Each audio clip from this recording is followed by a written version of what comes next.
Rajkot TRP game ઝોનમાં જે દુઃખદ ઘટના સામે આવી છે, હાલ જે આરોપી છે યુવરાજસિંહ સોલંકી, તેના સહિત 6 આરોપીઓ સામે ફરિયાદ નોંધવામાં આવી છે અને આને જ લઈને જે રાજકોટના પોલીસ કમિશનર છે રાજુ ભાર્ગવ, તેમના દ્વારા પણ પ્રેસ કોન્ફરન્સ કરવામાં આવી છે અને જે આ સમગ્ર આખો ઘટનાક્રમ બન્યો છે, જેમાં જે આરોપીઓ સંડોવાયેલા છે તેમને પકડવા માટે ક્રાઇમ બ્રાન્ચને ખાસ તપાસ સોંપવામાં આવી છે, પરંતુ સિવિલ હોસ્પિટલમાં જે લોકો છે, પીડિતો છે, તેમનો જમાવડો જોવા મળી રહ્યો છે। આપણી સાથે પીડિતના જે પરિવારજનો છે તેમની સાથે સીધી વાતચીત કરીશું। સૌપ્રથમ તો ગઈકાલે જે ઘટના બની છે, આ ઘટનાને તમે કઈ રીતે જોઈ રહ્યા છો? કોની બેદરકારી લાગે છે? કેમ કે અવારનવાર ગુજરાતમાં આ ઘટના હવે સામાન્ય બનતી હોય તેવું દેખાઈ રહ્યું છે। આમાં ઘટના તો મને તંત્રની લાગે, આરએમસીની લાગે છે અને સંચાલકોની લાગે છે। બધાની બેદરકારી જ કહેવાય એક જાતની, કે કોઈ જાતની સેફટી તો નહીં હોય ત્યાં તો આટલું બધું આ થઈ ગયું તો કોઈ સેફટી રૂલ્સ, કોઈ વસ્તુ કાંઈ ચેકિંગ કોઈ કરતું જ નહીં હોય। એટલે જે હાલ તમે જેમને મિસિંગ છે, જેમને શોધી રહ્યા છો, એ તમારા શું? એ અમારા મામા છે, જિગ્નેશભાઈ ગઢવીનું નામ છે અને ત્યાં જોબ કરે છે, બપોરના 12 થી સાંજના 12 લગી, બરાબર, બોલિંગ વિભાગમાં। એટલે એ અમને છે ને કેટલા વાગે છેલ્લે એમના વાઈફને કંઈક 5-5 તો વાત થઈ હતી, બરાબર, 5:30નો બનાવે, 6:30 અમને ખબર પડી કે આગ લાગી બહુ બધા, એટલે મેં ત્યાં જઈને ચેક કર્યું, બધે પૂછા કરી, તપાસ કરી, પોલીસ સ્ટેશને ત્યાં બધા પોલીસવાળા હતા, બધા નામ લખાવ્યા, બધી જગ્યાએ નામ લખાવ્યા, બધું। અત્યારે જે મિસિંગ લિસ્ટ બહાર ફરે છે એમાં એમનું નામ નથી। એમનું નામ અત્યારે આવ્યું મિસિંગ લિસ્ટમાં ક્યાંય દેખાતું નથી। અમે એને છોકરાને ડીએનએ રિપોર્ટે આપ્યા અહીંયા। તમે ઘટના સ્થળે ગયા હતા? હા, ઘટના સ્થળે અમે ગયા હતા। ત્યાંથી ત્યાંના પ્રશાસનના જે લોકો છે, રેસ્ક્યુ કામગીરી કરતા લોકો છે, એમને કંઈ તમે ફોટો થકી કે કોઈ એવી વાત કરી કે ભાઈ આ વ્યક્તિ છે? ના, એમને ફોટો થકી કાંઈ વાત નહીં કરી, પણ કારણ કે ત્યાં જેટલે લાશો એ બધું આવે છે એ કોઈ વર્તા એવું છે જ નહીં, ખાલી હાડ પિંજર છે, અડધું બોડી છે, એમાં કેમ કોઈ તપાસ કરી આપણે કહીએ? અમે બધા નામ લખાયું છે અને ડીએનએ રિપોર્ટ એના છોકરાનો આપ્યો છે, બરાબર। હવે રિપોર્ટ ગાંધીનગરથી આવશે એવું એ લોકો કહે છે, હવે અમારે તેની રાહ જોવાની રહી। હવે ત્યાં લગી એના ઘરના પરિવારે બધા હેરાન થાય, બરાબર, એમને એકને એક મમ્મી છે, બધા જ્યાં લગી અમને ખબર ન પડે કે આ વ્યક્તિ હયાત છે કે આગળ શું છે, ત્યાં લગી અમને। પરિવારમાં કેટલા લોકો હતા? જિગ્નેશભાઈના પરિવારમાં એમને એક વાઈફ છે, એક છોકરો છે, એમના મમ્મી છે, એ ગામડે રહે છે। છોકરો કેટલા વર્ષ? છોકરો હશે 12 વર્ષનો હશે, 10 કમાવાવાળા તે એકલા? હા, એકલા જ હતા। હમણાં હજી 20 દિવસથી જ નોકરીએ ચડ્યા હતા ત્યાં। 20 દિવસ આપણે? હા, 20 દિવસ ત્યાં નોકરી ટીઆરપી મોલમાં, અને 4-5 દિવસથી ત્યાં મકાન હજી ભાડે રાખ્યું, ત્યાં નોકરીએ। અચ્છા, રહેવાનું ક્યાં જિગ્નેશભાઈ? ત્યાં નજીકમાં ટીઆરપી ગેમ ઝોનની બાજુ નજીકમાં જ છે, ત્યાં હજી રહેવા આવ્યા એને 5 દી થયા। અચ્છા, તમારી કોઈ છેલ્લી વાતચીત એમના જોડે થઈ હતી? છેલ્લી વાતચીત ના, એની અગાઉ કોઈ વાતચીત નથી, ઘણા સમય પહેલાં વાતચીત થઈ હતી, હમણાં વાત નથી થઈ। રાત્રે 10 વાગે એમના મમ્મીએ ફોન કર્યો તો એની 1-2 રીંગી ગઈ એવું સાંભળવા મળ્યું છે, અને એક વિડીયો છે અમારી પાસે, એ વિડીયોમાં એમનો અવાજ પણ આવે છે, એ નીચે હોય એવો। તો જો એ વ્યક્તિનું લોકેશન અમને મળી જાય અથવા પોલીસ કોઈ અમને મદદ કરે, બરાબર, તો અમને એ ખ્યાલ પડે કે વ્યક્તિ રાત્રે ત્યાં હતા નહીં, 10 વાગે બહાર બીજી જગ્યાએ હતા, તો અમને એટલું આશ્વાસન રહે કે ભાઈ હાલો કાંઈ વાંધો નથી। એટલે તમે રાત્રે 8 વાગ્યાથી શોધખોળ કરી રહ્યા? અમે રાતના 6:30-7 વાગ્યાના શોધખોળ કરી રહ્યા છીએ। અત્યાર સુધી કોઈ ભાડ નથી? કોઈ જાતનું નહીં।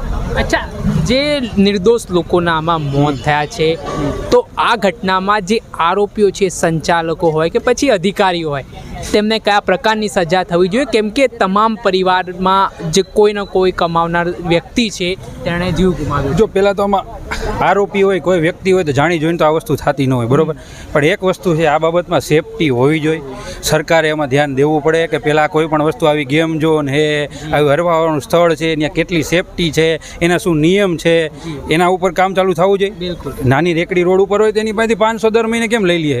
જી જી, સાચી, બરાબર છે। તો આવડું મોટું ચાલુ હોય તો એ કોઈને સરકારને, તંત્રને ખબર જ નથી। તંત્રની બેદરકારી તો ભેગી કહેવાય ને સંચાલકની બેદરકારી કહેવાય, બેની બેદરકારી, બધાની બેદરકારી કહેવાય। હમણાં 10-15 દી આ બધું ચાલુ રહે, 20 દી 25 દી, જેમ મોરબીનું થયું, ઓલા છોકરાઓનું થયું, બધું થોડાક દી 15 દી ચાલુ રહે, પછી બધું એનું જ છે। ગયા એને ઉપાધિ છે આજીવન ખોટ, બાકી કોઈને કાંઈ ઉપાધિ નથી। આ તમે મીડિયાવાળા અત્યારે ભેગા થાવ, બધું પૂછશો, પણ કોઈ એને સાચો સવાલ કોઈને પૂછતું નથી, ભાઈ તમે આટલું આ ચાલુ છે તો તમે એના પાછળ શું કર્યું? અમે તો સતત એમને સવાલો કરી જ રહ્યા છીએ। તો તમે સવાલ એને કરો કે આની સેફટી કેમ નથી? તમે કોઈ જાતની સેફટી વગર આ વસ્તુ થઈ કેમ થઈ? તો એના માટે તમે શું પગલાં લીધા? અને બીજો પ્રશ્ન એ પણ છે કે ત્યાં શેડ હતો, એ પતરાનું શેડ હતો ને એવી રીતે બનાવવામાં આવ્યો હતો કે જેના કારણે કોઈ જાનહાનિ થાય। એકમાત્ર ગેટ એવું મેં સાંભળ્યું છે? એક જ ગેટ હતો, જે અંદર જવાનો એક ગેટ હતો ને, એ ગેટથી તો એને ધુવાણો ને આગ આવતી તો કોઈ જઈ ન શકે। બીજો એક એક્ઝિટ ગેટ હતો, એક્ઝિટ ગેટ કાચનો હતો, અને એની પાછળ બધું ઓલું શું હોય પ્લાસ્ટિકનું ને એવી વસ્તુ રબરની એવી વસ્તુ હોય ને તો અહીંયા આગ લાગવાની છે એ ચોંટી ગયો એ લોક થઈ ગયો એટલે કોઈને નીકળવાનો ચાન્સ જ નથી મળ્યો. એ દરમિયાન નીચે પેટ્રોલ અને ડીઝલ ભરેલું હતું 2 થી 3 હજાર લીટર. અચ્છા, આમ ખુલ્લે આમ ભરેલું? હા, ખુલ્લે આમ ભરેલું. કોઈ એ બ્લાસ્ટ થયો ને પછી આ 10 મિનિટમાં બધું પૂરું થયું. ચોક્કસથી. અને અહીંયા પતરામાં તોડીને જે નીકળી ગયા એટલે નીકળી ગયા, બાકી આ 10-15 મિનિટનો ખેલ એમાં બધું આગ લાગી ગઈ. ચોક્કસથી જેવી રીતે તંત્રની બેદરકારી સ્પષ્ટ દેખાઈ રહી છે, કેમ કે ત્યાં પેટ્રોલના કેરબા, ડીઝલના કેરબા જેવી રીતે મૂકવામાં આવ્યા હતા. કોઈ પણ પ્રકારે ફાયરની સેફટી નહોતી. જ્યારે કોઈ આ પ્રકારે બંધ બારણે કંઈક બનાવ બને તો શું સેફટી રાખવી તેને લઈને પણ સવાલો ઉઠી રહ્યા છે. હાલ જે જિજ્ઞેશભાઈ ગઢવી છે ત્યાં ફરજ બજાવતા હતા, તેમના પરિવાર ચિંતિત છે. તેમને રાત્રે 8:30 વાગ્યા સુધી તેમનો ફોન ચાલુ આવતો હતો અને પરિવારમાં એક આશાનું કિરણ હતું કે તેઓ હાલ છે, પરંતુ હાલ મિસિંગ ચાલી રહ્યા છે. તેમણે પોલીસ સ્ટેશનમાં પણ અંગે રજૂઆત કરી છે, અહીંયા સિવિલ હોસ્પિટલમાં પણ આવ્યા છે, પરંતુ અત્યાર સુધી તેમની કોઈ પણ પ્રકારની ભાળ મળી નથી. જેને લઈને હાલ પરિવારજનો દ્વારા તંત્રને એક જ માંગ કરવામાં આવી રહી છે કે નિષ્પક્ષ તપાસ કરવામાં આવે, જેટલા પણ દોષિત હોય તેમની સામે કડકમાં કડક કાર્યવાહી કરવામાં આવે, કેમ કે ભૂતકાળમાં પણ આ બધી ઘટનાઓ બની ચૂકી છે. છતાં તંત્ર સુધરવાનું નામ કેમ નથી લેતું એ સૌથી મોટો સવાલ છે. ક્યાર સુધી આવી જ રીતે ગુજરાતના લોકોને બેદરકારીના કારણે મૃત્યુ પામવું પડશે, નિર્દોષ માસૂમ લોકોને આ પ્રકારે જીવ ગુમાવવો પડશે? એના માટે જો કોઈની બેદરકારી હોય તો એ તંત્રની છે, એમ ના સમજો કે સંચાલકોની છે. સાથે જો તંત્રએ કોઈ કડકાઈ દેખાડી હોત તો આજે સંચાલકોની હિંમત ના થઈ હોત ને આવી રીતે ગેમ ઝોનમાં 28 જેટલી જિંદગી ના હોમાઈ હોત.